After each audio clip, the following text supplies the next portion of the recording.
Bonjour à tous. Assalamu alaikum.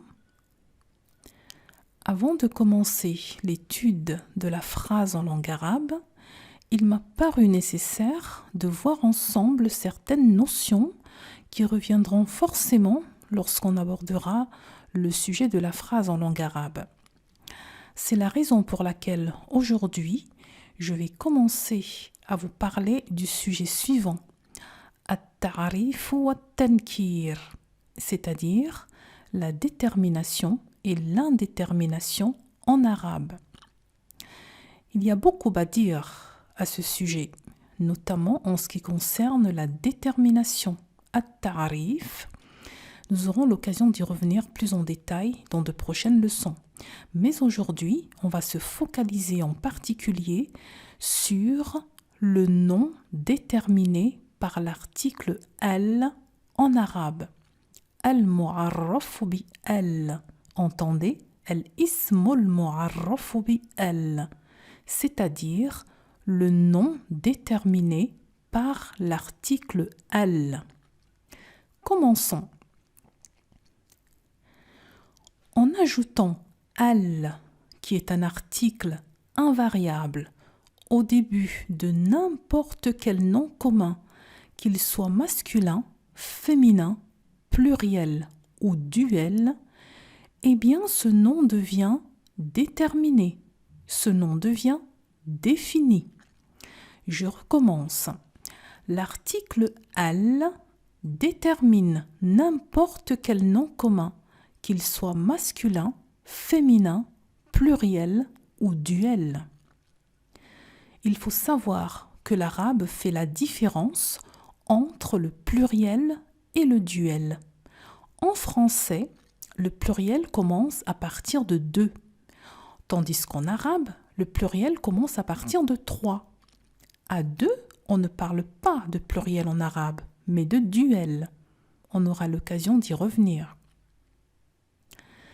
L'article défini al correspond en français aux articles le, la, les et l'apostrophe, comme vous pouvez le voir à l'écran. Le nom défini par l'article al se met au cas sujet. On y reviendra un petit peu plus tard. Le cas sujet, c'est-à-dire qu'il porte une seule damma à la fin du mot. Voici quelques exemples. Al-ma'u, qui se traduit par l'eau. Al-kitabu, le livre. Al-hayatu, la vie. Al-banatu, les filles. Vous voyez bien que les articles définis du français, l'apostrophe, le, la, les, n'ont qu'un seul équivalent en arabe, et c'est l'article al. Vous remarquez également que dès lors que l'article al est placé devant ces noms communs, eh bien, il entraîne la présence d'une seule damma à la fin du mot. Cette damma à la fin signifie que ce nom est au cas sujet. Retenez bien ça. Alors, en fonction de sa position dans une phrase, le nom défini peut se mettre au cas direct, avec une fatha à la fin du mot. Vous la voyez là, la fatha, qui se place au-dessus de la lettre et qui correspond à la voyelle A du français. Ou alors, le nom défini peut également se mettre au cas indirect, avec une kasra à la fin du mot. La voici, la kasra, qui, elle, se place en dessous de la lettre. Ici, sous la lettre ba, qui correspond au B du français, que j'ai choisi pour représenter les voyelles brèves de la langue arabe. Alors ça aurait pu être n'importe quelle autre lettre de l'alphabet arabe. J'ai choisi le ba pour cette illustration. Alors une remarque importante ici. Comme représenté sur cette illustration, il existe en arabe 3 voyelles brèves ou 3 voyelles courtes. Ça se dit aussi. Voyelle brève ou voyelle courte, c'est la même chose. La fatha pour le son A, la kasra pour le son I et la dhamma pour le son OU. Le soukoun ne fait pas partie des voyelles arabes. J'insiste, le soukoun n'est pas une voyelle arabe. Le soukoun, c'est l'absence de voyelle justement. Lorsqu'une lettre dans un mot quelconque ne porte aucune voyelle, eh bien c'est le soukoun qui prend la place. J'insiste vraiment là-dessus parce qu'il y a sur Internet des cours d'arabe qui classent le soukoun parmi les voyelles de l'arabe, ce qui est complètement faux. Je répète donc, le soukoun n'est pas une voyelle en arabe. Il indique l'absence de voyelle et il est représenté par ce petit signe que vous voyez là. Prenons un exemple. Ce mot, al-mubtada'u. Al-mubtada', c'est le sujet de la phrase nominale. C'est cela que ça veut dire. Habituez-vous à ce mot, al-mubtada', car on en reparlera longuement lorsqu'on étudiera la phrase. C'est un élément fondamental de la phrase nominale. Avez-vous remarqué le soukoun dans ce mot? Oui, il est là, placé au-dessus de la lettre ba. Il indique qu'à cet endroit, il n'y a pas de voyelle, et donc c'est le soukoun qui prend la place. Voilà donc ce que l'on pouvait dire de façon très brève sur le nom déterminé par l'article al. Si donc le fait d'ajouter cet article al devant n'importe quel nom commun le rend déterminé, comme on vient de le voir, cela veut donc dire qu'auparavant ce nom était indéterminé. La transition est donc toute trouvée puisque maintenant nous allons parler du nom indéterminé. En arabe, il n'existe pas d'article indéterminé. Autant en français, on utilisera les articles un, une, des pour marquer le caractère indéfini, indéterminé d'un nom, eh bien en arabe, ça n'existe pas. Et oui, il n'existe pas d'article indéterminé en arabe. Comment faire alors pour désigner quelque chose qui n'est pas défini, qui n'est pas déterminé? Eh bien, c'est là où nous allons parler du tanwin. Le tanwin est également appelé nunation.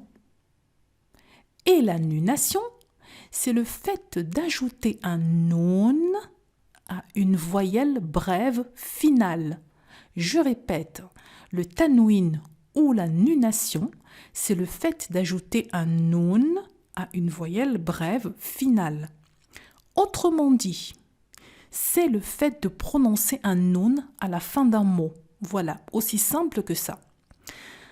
La nunation ou le tanwin, c'est le fait de prononcer un noun à la fin d'un mot. Alors cette définition, je l'ai trouvée dans l'ouvrage de Mathieu Guidère qui s'intitule « Grammaticalement correct ». Prenons un exemple. N'importe quel mot. Je choisis « crayon ». Le mot « crayon » en arabe. Écoutez bien, surtout la fin du mot. Je prononce « qalamun ». Qalamun. Que remarquez-vous? Le mot qalamun se termine bien par un noun, la lettre noun de l'alphabet arabe. En tout cas, c'est ce que l'oreille entend, mais ça n'est pas ce que la main écrit, car qalamun ne s'écrit pas du tout comme ce que vous voyez devant vous. Qalamun s'écrit bien de cette façon, avec à la fin du mot un doublement de la voyelle finale. Ici, la dhamma, qui nous donne le son OU. C'est comme ça que s'écrit qalamun, avec un doublement de la voyelle ou la dhamma. C'est le tanwin. Qalamun signifie un crayon ou un stylo. C'est donc ainsi que l'on marque l'indétermination d'un mot commun en arabe. J'insiste sur ce mot commun. Vous saurez pourquoi dans une prochaine leçon. En voici quelques exemples. Ma'un, qui signifie une eau. Kitabun, un livre. Hayatun, une vie. Banatun, des filles. Alors, tout comme avec l'article défini, et en fonction de sa position dans une phrase, le nom indéfini peut se mettre au cas direct. On va alors prononcer non plus a, mais an, avec une double fatha à la fin du mot. Le nom indéfini peut aussi se mettre au cas indirect. Dans ce cas, on va prononcer in avec une double kasra. Vous l'aurez compris à la fin du mot. On l'a déjà vu plus haut, des exemples au cas sujet avec une double dhamma. Qu'on va prononcer un à la fin du mot. Alors ici, une petite particularité en ce qui concerne la double fatha que l'on prononce an au cas direct. La particularité, c'est qu'elle s'écrit à la fin du mot avec un alif qui l'accompagne, comme vous voyez ici avec ces deux exemples. Jadidan qalaman. Jadidan qalaman. Vous remarquez que ces deux mots se terminent avec un alif qui accompagne la double fatha au cas direct. Alors, ce que vous devez absolument retenir, c'est que lorsqu'un mot est au cas sujet avec une simple ou double dhamma à la fin du mot, on dit qu'il est marfou'. Lorsqu'un mot est au cas direct avec une simple ou une double fatha, vous le savez maintenant, on dit qu'il est mansoub. Lorsqu'un mot est au cas indirect avec une simple ou une double kasra, on dit qu'il est majrour. Récapitulons. Cas sujet, marfou'. Cas direct, mansoub. Cas indirect, majrour. Et ceci est valable, que le nom soit déterminé ou indéterminé, ça marche dans les deux cas. Voilà, nous sommes arrivés au terme de cette leçon. Vous êtes maintenant capable de reconnaître un mot déterminé et un mot indéterminé en arabe.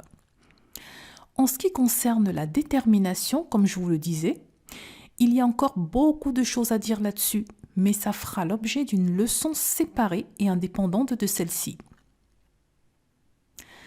Je vous remercie de votre attention et vous exhorte maintenant à vous exercer en trouvant des mots déterminés et indéterminés par vous-même. Amusez-vous à regarder n'importe quel texte en arabe que vous trouverez. Et si vous n'avez rien sous la main, prenez par exemple une notice de médicament. Il y a souvent une traduction en arabe sur ces notices. Et essayez de reconnaître des mots déterminés et indéterminés. Je précise que le but ici n'est pas encore de comprendre ce que vous trouverez en arabe. Nous n'en sommes qu'au début. Mais comme je vous l'ai déjà dit dans la vidéo d'introduction, soyez curieux et n'attendez pas que je vous donne de la matière.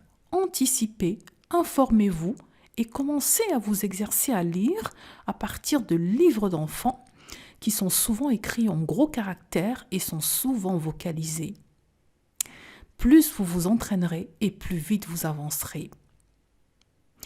Encore merci de votre attention et je vous dis à très bientôt.